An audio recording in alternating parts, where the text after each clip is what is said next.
வாழ்ந்த காலத்தில் எத்தனை பேர்கள். அபூ ஃபக்கீஹா, யார் அந்த அபூ ஃபக்கீஹா?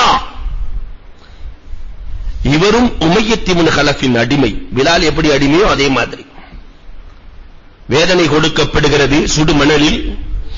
வழியிலே சென்ற இப்னு ஜால் என்பவன் கேட்பான், நீ யாரை வணங்குகிறாய்? வேதனையோடு சொல்லுவார், நான் இறைவன் ஒருவனை வணங்குகிறேன். இல்லை இல்லை, உனக்கு இறைவன், உனக்கு ரப்பெல்லாம் இந்த உமையாதான், உனக்கு ரப்பெல்லாம் இந்த உமையாதான். வேதனையோடு சொல்லுவார்.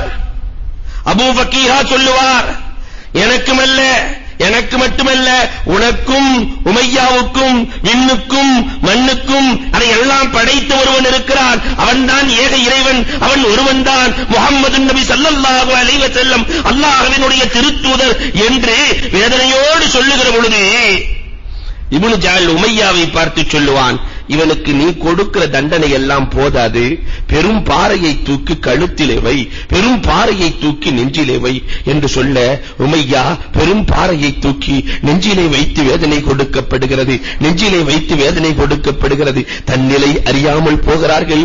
அபூ ஃபக்கீஹா தன்னிலை அறியாமல் போகிறார்கள், துடிக்கிறார்கள், தவிக்கிறார்கள். அவர்கள் துடிப்பை பார்த்து உமையாவும் இப்னு ஜாலும் ரசித்துக் கொண்டிருந்தார்கள். வரலாறு சொல்கிறது அல்லாஹ் ரப்பல் ஆலமீன் அந்த உமையாவுக்கு கொடுத்த தண்டனை, கொடூரமான தண்டனையை கொடுத்தார். கடைசியில் அபூ ஃபக்கீஹாவினுடைய உடல் கூட மிஞ்சவில்லை. வரலாறு சொல்லிக் காட்டுகிறது, இஸ்லாத்திற்காக தன்னை அர்ப்பணிக்கிறார்கள். இன்னொரு பக்கம் வரலாறுகளை புரட்டுங்கள். ஒரு குடும்பமே இஸ்லாத்திற்காக தன்னை அர்ப்பணித்த குடும்பம், ஒரு குடும்பம் இருக்கிறது என்று சொன்னால் யாசிரின் குடும்பம் தான். யாசிரின் மனைவி, யாசிரின் பிள்ளைகள் அத்தனை பேர்களும் காபத்துல்லாவுக்கு கொண்டு வரப்படுகிறார்கள். யாசிர் ஒரு பக்கம் நிற்கிறார், சுமையா ஒரு பக்கம் இருக்கிறார்கள், அம்மார் இப்னு யாசிர் ரலியல்லாஹு தஆலா சின்ன பிள்ளை அவர் ஒரு பக்கம் நிற்கிறார்கள், இன்னொரு பக்கம் அவருடைய சகோதரர் அப்துல்லா நின்று கொண்டிருக்கிறார். அபூ ஜஹல் ஏளனமாக பேசுகிறான், என்ன யாசிரே, என்ன சுமையாவே, நீங்கள் அடிமை குலத்தை சார்ந்தவர்கள், ஏகத்துவம் என்று ஏற்றுக்கொண்டு முகம்மதை ஏற்றுக்கொண்டீர்களே, அப்படி ஏற்றுக்கொண்டதால் உங்களுக்கு பரிசு என்ன கொடுக்க போகிறேன் தெரியுமா? காபாவுக்கு முன்னால் நின்று கேட்கிறேன், இறைவன் ஒருவன் என்று நீங்கள் சொல்வதில் தவறில்லை, ஆனால் முஹம்மது அல்லாஹ்வின் தூதர் என்று ஏற்றுக்கொள்ளக் கூடாது. யாசிர் சொல்லுவார், என் உயிரே போனாலும் முஹம்மது அல்லாஹ்வின் தூதர் தான். இவர்களுடைய வேதனையை பார்ப்பதற்கு அரபுகளமெல்லாம் ஒன்று சேர்ந்து நிற்கிறது. அண்ணல் பெருமானாருக்கும் தோழர்களுக்கும் சொல்லப்படுகிறது. பெருமானாரும் தோழர்களும் வந்து நிற்கிறார்கள். குறுகிய கொஞ்ச பேர்களை கொண்ட கவுமுகள் அல்லவா, அன்றைக்கு இஸ்லாத்தை சார்ந்தவர்கள் ஏற்றவர்கள் 15 பேர்களுக்குள்ளேதான் இருக்கிறார்கள். எல்லோரும் நின்று கொண்டிருக்கிறார்கள். இந்த நேரத்திலே யாசிருக்கு அபூ ஜஹல் வழங்கிய தண்டனை என்ன தெரியுமா? ஊர் பார்த்துக் கொண்டிருக்கிறது, உலகம் பார்த்துக் கொண்டிருக்கிறது. யாசிருக்கு நான் கொடுக்கும் தண்டனை என்ன தெரியுமா? அபூ ஜஹல் தோழர்களுக்கு சொல்லுவான், வேறொன்றுமில்லை, 2 ஒட்டகங்கள் கொண்டு வரப்படுகிறது. ஒரு ஒட்டகத்தில் ஒரு கால், இன்னொரு ஒட்டகத்தில் இன்னொரு கால் கட்டப்படுகிறது. 2 ஒட்டகைகளையும் 2 திசையிலே நடக்க வைக்கப்படுகிறது. யாசிர் ரலியல்லாஹு தஆலா 2 பாகமாக பிளக்கப்படுகிறார்கள். இஸ்லாத்திற்காக தன்னை அர்ப்பணிக்கிற பொழுது கூட அல்லாஹ் அஹத் முஹம்மது ரசூலுல்லாஹ் என்று ஏகத்துவத்தோடு தன்னுடைய உயிரை விட்டவர்கள் யாசிர். ஆனால் இவ்வளவு எளிதாக ஈமான் கொடுக்கப்பட்டிருக்கிற நாம் எப்படி இருக்கிறோம் எண்ணி பார்க்க வேண்டும். அவர்கள் கஷ்டப்பட்டு ஈமானை வளர்த்து கொடுத்து விட்டார்கள். அந்த ஈமானை பற்றிருக்கிற நாம் அண்ணல் வாழ்ந்த வாழ்க்கை வாழ்கிறோமா? பெருமானார் சொன்ன வாழ்க்கை வாழ்கிறோமா? யோசித்து பார்க்க வேண்டும். பெருமானார் ஸல்லல்லாஹு அலைஹி வஸல்லம் தனக்கு வேதனை என்றால் கூட தாங்கிக் கொள்ளுகிற ஆற்றல் படைத்த நாயகம், தன் யாசிர் துடித்து போய் இறப்பதை பார்க்கிறார்கள். அல்லாஹும்ம யா யாசிர், அல்லாஹும்ம யா யாசிர் இன்னமோ இதக்கல் ஜன்னா, உனக்கு வாக்களிக்கப்பட்ட சொர்க்கம் உறுதியாகிவிட்டது. இதை பார்த்துக் கொண்டு சுமையா நிற்கிறார்கள். யாசிர் கொல்லப்படுகிறார்கள். யாசிரை பார்த்துக் கொண்டு மனைவி, கணவன் இறப்பதை பார்த்துக் கொண்டிருந்த மனைவியின் நிலை எப்படி இருக்கும்? அபூ ஜஹலும் தோழர்களும் எள்ளி நகையாடுகிறார்கள், ஏளன சிரிப்பு சிரிக்கிறார்கள். ஒரு உயிர் பூமியிலே கிடக்கிறது, ஏகத்துவத்தை சொன்ன ஒரு உயிர் காபாவுக்கு கீழே கிடக்கிறது. சுமையா, நீ என்ன சொல்ல போகிறாய்? அந்த வீர மங்கை, அஞ்சா நெஞ்சம் கொண்ட மங்கை, தன் கணவன் இறந்ததற்கு பிறகும் சொன்னாள், முஹம்மதுன் ரசூலுல்லாஹ், அல்லாஹ் அஹத், அல்லாஹ் அஹத். வேங்கை போல் வீறு கொண்டு எழுகிறான் அபூஜஹில். உனக்கு கொடுக்கும் பரிசு என்ன தெரியுமா? தன் அம்பை எடுக்கிறான் அபூஜஹில். அம்பை எடுத்து சுமையாவை கட்டி வைக்கப்பட்டிருக்கிறது. சுமையா ரலியல்லாஹு தஆலாவினுடைய மர்ம உறுப்பிலே அம்பை எய்கிறான். மர்ம உறுப்பிலே அதே இடத்தில் சுமையா ரலியல்லாஹு தஆலா, எந்த அரபுகளும் இப்படி ஒரு கோரச் செயலை வாழ்க்கையில் செய்ததில்லை. ஆனால் அபூஜஹில் சுமையாவை கொன்று குவிக்கிறான். அந்த நேரத்திலும் சுமையா அல்லாஹ் அஹத் என்றுதான் சொன்னார்கள். அந்த வீரமங்கையின் ரத்தத்தில் தான் இஸ்லாம் வளர்ந்தது. இஸ்லாத்திற்காக தன்னை அர்ப்பணித்த வீரமங்கைகள் எங்கே? இன்றைக்கு இஸ்லாத்தை விட்டு ஓடுகிற வீரமங்கைகள் என்று தன்னை சொல்லிக்கொண்டு பேரளவிலே முஸ்லிமாக இருக்கிற நம்முடைய பெண்கள் எங்கே? நம்முடைய பெண்களுக்கு இந்த வீரமங்கைகளின் வரலாறை கொடுத்தோமா? யோசித்து பார்க்க வேண்டும். கணவனும் மனைவியும் இறக்கிறார்கள். 2 பிள்ளைகள். அப்துல்லா சின்ன பையன், அபூஜஹில் 2 பேரும் இறந்து விட்டார்கள். அந்த பயத்திலே நீயாவது முஹம்மது அல்லாஹ்வின் தூதர் இல்லை என்று சொல். பெருமானாரே சொல்லுகிறார்கள், வேண்டாம் சொல்லப்பா, மனதிலே அல்லாஹ்வின் தூதர் என்று என்னை நினைத்தால் போதுமப்பா, அல்லாஹ்வின் தூதர் இல்லை என்று சொல்.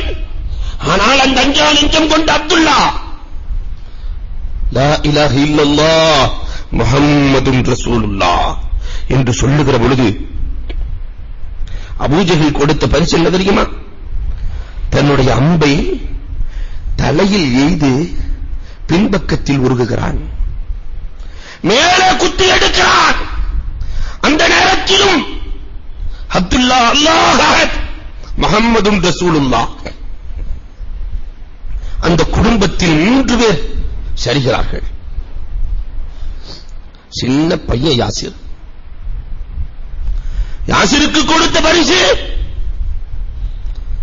காய்ச்சிய இரும்பை எடுத்து யாசிரின் முதுகில் தேய்க்கப்படுகிறது. காய்ச்சிய இரும்பு. சின்ன பிள்ளை. பெருமானாரை பார்த்து யாசிர் சொன்ன வார்த்தை, நாயகமே, என்னால் தாங்கிக் கொள்ள முடியவில்லை,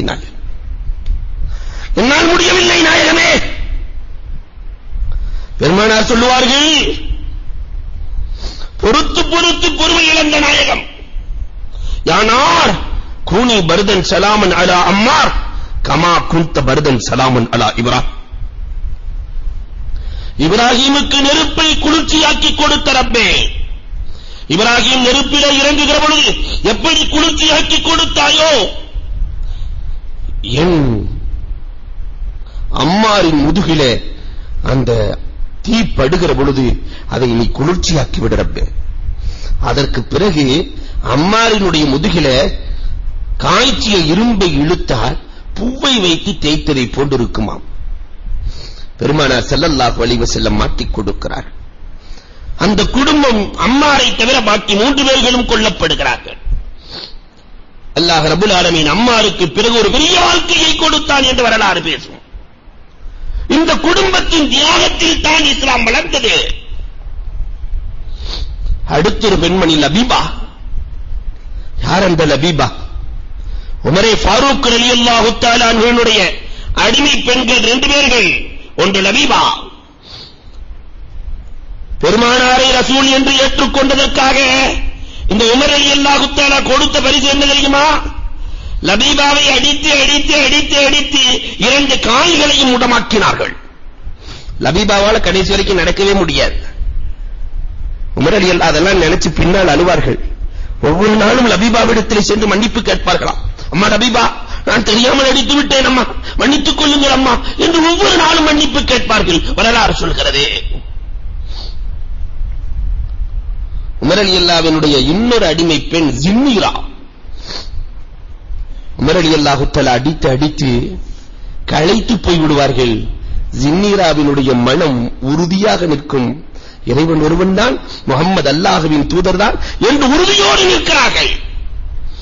அடிச்சு களைச்சு போன உமர், என்ன ஜின்னீரா, நான் களைத்து விட்டேன் என்று நினைக்கிறாயா என்று மீண்டும் திரும்பிவிட்டு அடிப்பார்கள்.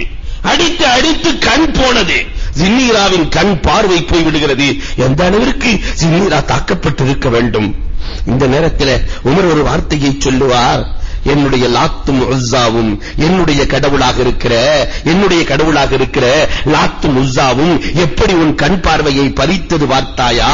ஜின்னீரா, நீ வணங்கும் இறைவனுக்கு ஆற்றல் இல்லை, என்னுடைய லாத்தும் உஸ்ஸாவும் தான் உன் பார்வையை எடுத்தது என்று சொல்ல, அடியோடு நின்று கொண்டிருக்கிற, வேதனையோடு நின்று கொண்டிருக்கிற ஜின்னீரா கரம் உயர்த்துகிறார்கள். ரப்புல் ஆலமீனே, நான் வணங்குகிற ரப்பே, நான் வணங்குகிற இறைவா, லாத்தும் உஸ்ஸாவும் பொய் என்பதை நீ இந்த உமருக்கு நிரூபித்து காட்டு ரப்பே, இந்த உமருக்கு நிரூபித்து காட்டு ரப்பே.